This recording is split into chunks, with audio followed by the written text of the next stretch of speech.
தம்பி உங்களுக்கு பழமொழி தெரியுமா? தெரியும். என்ன பழமொழினாலும் தெரியும். அப்படியா? உங்களுக்கு தெரிஞ்சு சொல்லுங்க பாப்போம். சோம்பேறிக்கு வாழைப்பழம் தோலியோட. என்னது சோம்பேறிக்கு வாழைப்பழம் தோலியோட? வாழைப்பழம் தோலியோட அப்படின்னா என்னதுமா? இன்டர்வெல் டைமுக்கு நான் அப்படியே சொன்னேன்ல உங்களுக்கு. ஏம்மா இப்ப திருப்பி சொல்லுங்களேன், மறந்துடல. சோம்பேறிக்கு வாழைப்பழம் தோலியோட அப்படின்னா என்னமா அர்த்தம்?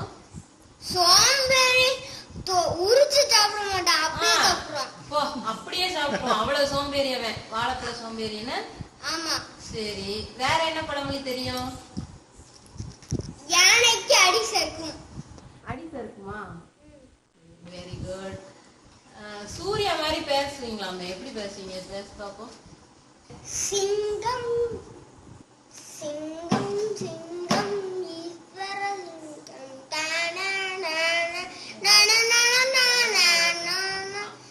ஒரு டயலாக் சொன்னல, அந்த டயலாக் சொல்லு.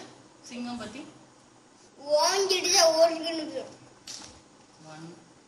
சரி, உனக்கு தெரிஞ்சது வேற ஏதாவது சொல்லு.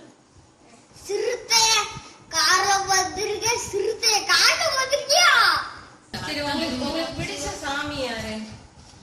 பிடிச்ச சாமி ஐயப்ப சாமி, கருப்ப சாமி. சாமி அவன்கிட்ட போய் பேசு. எனக்கு பிடிச்ச சாமி ஐயப்ப சாமி, கருப்ப சாமி, ஹனுமான், கிருஷ்ணா. ஐயப்ப சாமி, கருப்பசாமி, ஹனுமான், கிருஷ்ணரா? ஹனுமான் எப்படிமா இருப்பாரு? அப்படி இருப்பாரா?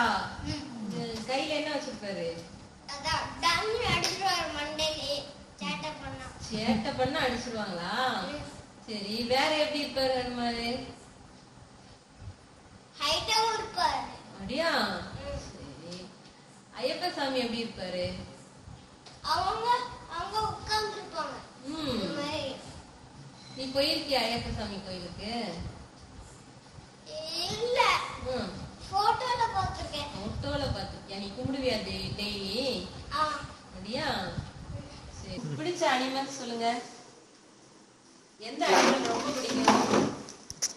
எனக்கா சிங்கம், அடுத்து புலி, அடுத்து என்ன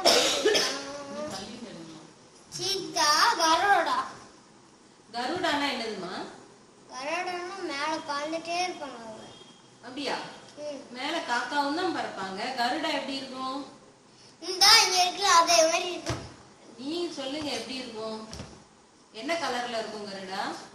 கருடா பிளாக் கலர்ல இருக்கும். முன்னாடி மட்டும்